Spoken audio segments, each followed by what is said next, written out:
Bonjour à tous, mon invité ce matin est député de la France Insoumise du Nord. Bonjour Adrien Quatennens. Bonjour Christophe Jacubizine. Alors les retraites, on n'y comprend plus rien, disait Pascal de la Tour du Pin. Est-ce qu'on n'y comprend plus rien? Est-ce que vous suspectez le gouvernement de vouloir en fait directement allonger l'âge du départ à la retraite?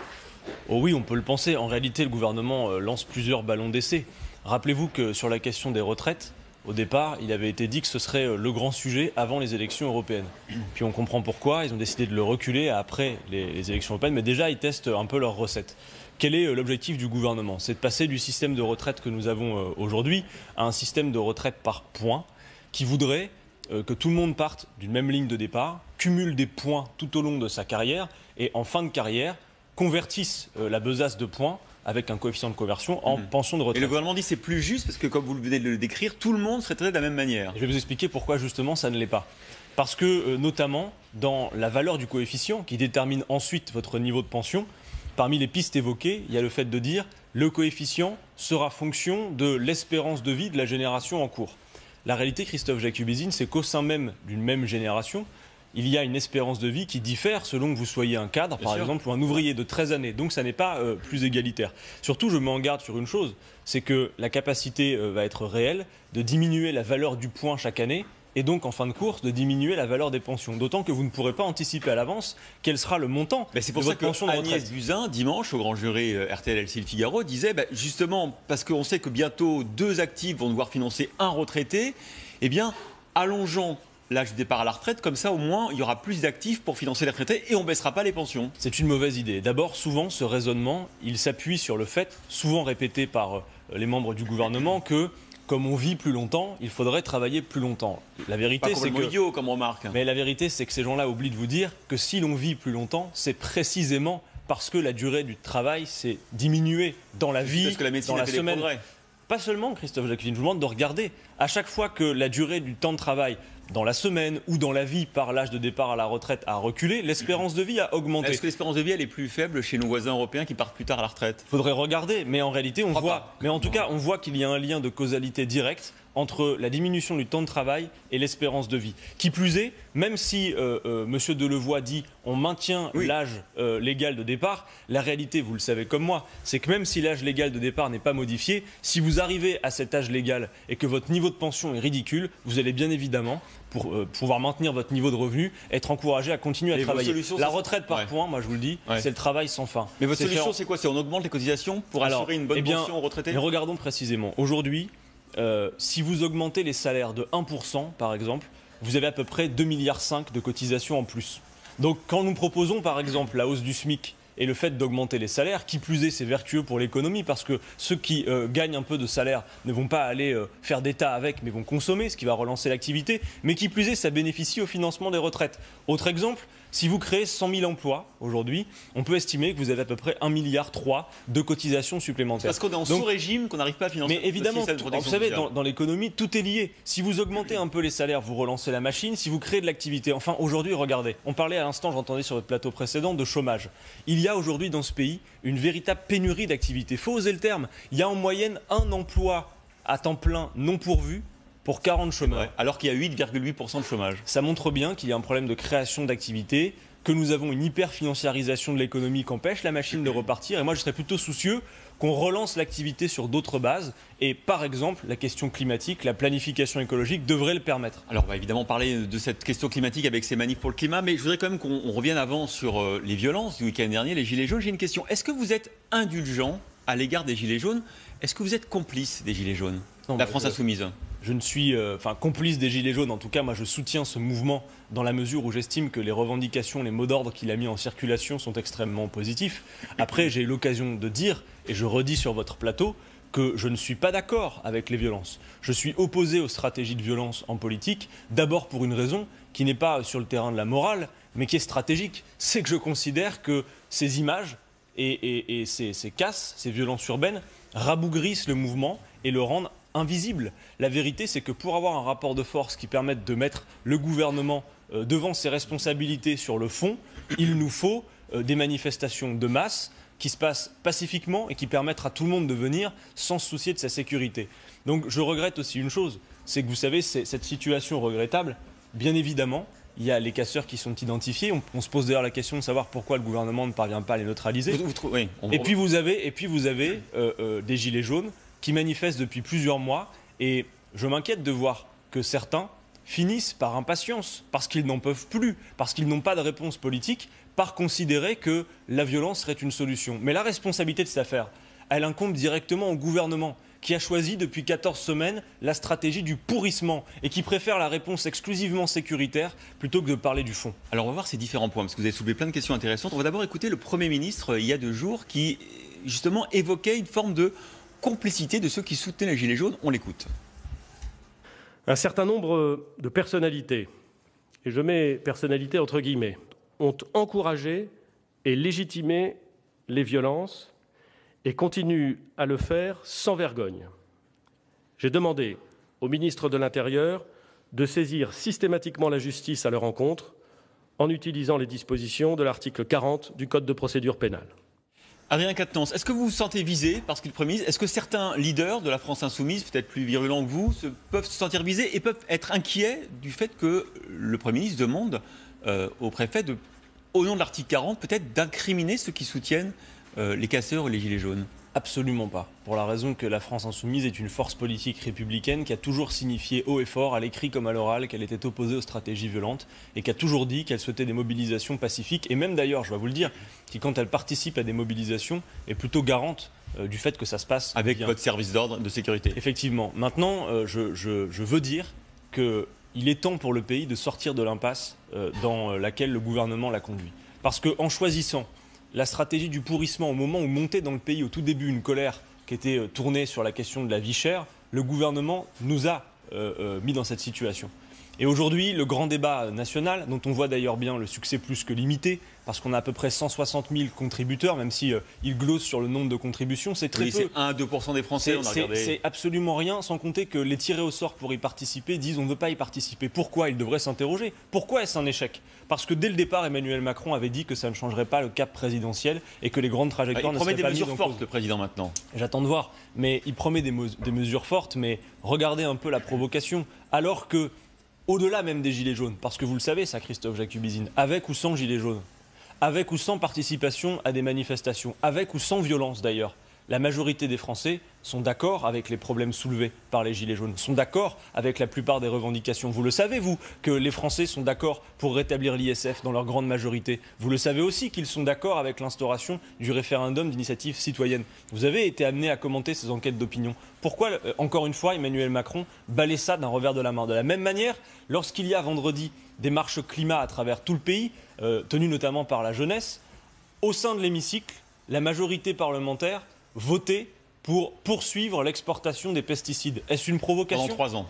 Il y a une rupture aujourd'hui entre la représentation politique et le peuple français. Alors, bien évidemment, ces violences sont à déplorer, mais elles ne doivent pas permettre de faire diversion. Je voudrais que le gouvernement soit au pied du mur de devoir répondre sur le fond. Voilà ce qui est en cause aujourd'hui. Alors, je vais vous faire écouter ce que disait Marine Le Pen hier chez nos confrères de RFI. On écoute tout de suite Marine Le Pen. Est-ce qu'il y a des gilets jaunes qui se sont radicalisés ? Oui. Réponse non. Oui. Mais bien sûr que oui. Oui. Ils se sont radicalisés parce que 18 fois de suite, ils n'ont aucune écoute de la part du pouvoir politique et aucune réponse à leur souffrance. On ne répond pas à la souffrance d'un peuple par une réponse policière. Au fond, tout à l'heure, vous m'avez dit la même chose. Quelle est cette astuce qui consiste Non, à c'est pas une dire astuce, que la je vous France promets. Non, insoumise... vous dites, elle dit, est-ce que les gilets jaunes sont radicalisés parce qu'ils n'ont eu aucun écoute du gouvernement et on ne répond pas à leurs demandes par des violences policières. C'est très bien, mais qui peut raisonnablement penser que Marine Le Pen est davantage à la hauteur pour y répondre ? Alors que la plupart des personnes qui se sont mobilisées réclament une hausse de leurs revenus, notamment par la hausse des salaires, cette femme court les plateaux télé pour dire qu'elle est opposée à la hausse du SMIC. Elle est opposée au fait qu'on refonde notre modèle fiscal. Elle ne veut pas supprimer les niches fiscales, par exemple. Donc Marine Le Pen fait du bruit avec sa bouche sur beaucoup de plateaux, mais en réalité, elle est inconséquente en matière de propositions. D'ailleurs, observez par exemple qu'au Parlement européen, quand il s'agit de voter sur des sujets sur lesquels ils sont très en pointe dans les médias, eh bien parfois ils s'absentent, notamment quand il était question de voter sur les traités de libre-échange. Elle posait votre question, mais elle a les mauvaises réponses. Marine Le Pen est dans une stratégie de la communication permanente, mais moi ce qui m'intéresse c'est d'être conséquent, et je vous le dis, qui plus est, cette situation, le moment que nous vivons, je l'ai dit hier en question d'actualité au gouvernement, est un moment qui fait une injonction à changer de modèle. Parce que quand vous regardez, qu'il soit question du climat ou de l'urgence sociale, les mots d'ordre ne sont pas des mots d'ordre qui nécessitent quelques petits changements à la marge. C'est un modèle économique à ses fondements qui est mis en cause. Et plutôt que de considérer cela comme une menace, il faut le considérer comme une opportunité. Vous devez savoir qu'on n'a plus tout le temps devant nous pour changer ce modèle. Et que, en plus, la France en a les capacités, elle peut le faire. On va en parler dans un instant. Encore une chose sur les gilets jaunes. Parlons vraiment de ce que vous ressentez. Il y a ces images des gilets jaunes, ce sont des gilets jaunes, hein, pas des casseurs, qui se sont photographiés, qui ont fait des selfies devant le Fouquet's détruit. Ça dit quoi de notre pays? Et est-ce que vous comprenez qu'au fond, ça puisse être un trophée, le Fouquet's? Est-ce que c'est normal d'avoir cette haine de classe entre Français? Mais elle s'explique. Elle ne s'excuse pas, mais elle s'explique. Il y a des arguments qui permettent de vérifier que ce que les gens ressentent après toutes ces semaines de conflits avec finalement peu de réponses politiques, le fait que sur l'essentiel des revendications, le gouvernement balaie d'un revers de la main, il y a une impatience. Maintenant, moi, je vous redis, je pense avoir été clair, que je ne suis pas d'accord avec ces stratégies de la violence, parce que même quand il s'agit du Fouquet's, fût-il un symbole, il y a là-dedans sans doute des gens qui ont le cœur gilet jaune, des travailleurs qui peut-être sont des serveurs dans cet établissement, que sais-je. Bref, ça n'est pas une bonne solution. Donc c'est un peu un comportement idiot? Mais bien évidemment, je considère que ça n'est pas du tout une bonne idée. Et je pense véritablement, c'est à eux d'en décider, mais mon avis, c'est que ça rabougrit le mouvement. Et qu'on a besoin de faire la démonstration d'un rapport de force pacifique. D'ailleurs, je pense que ça fait plutôt les affaires du gouvernement. Soyons clairs. Pendant que l'on parle des vitrines cassées, on ne parle pas du fond. Et du coup, Édouard Philippe se sent autorisé à venir devant nous tous pour dire que ces solutions sont des solutions exclusivement sécuritaires, alors qu'il devrait plutôt répondre sur oui ou non. Est-il temps de faire en sorte que l'effort soit mieux réparti entre tous? Allons-nous, oui ou non, refonder notre modèle fiscal?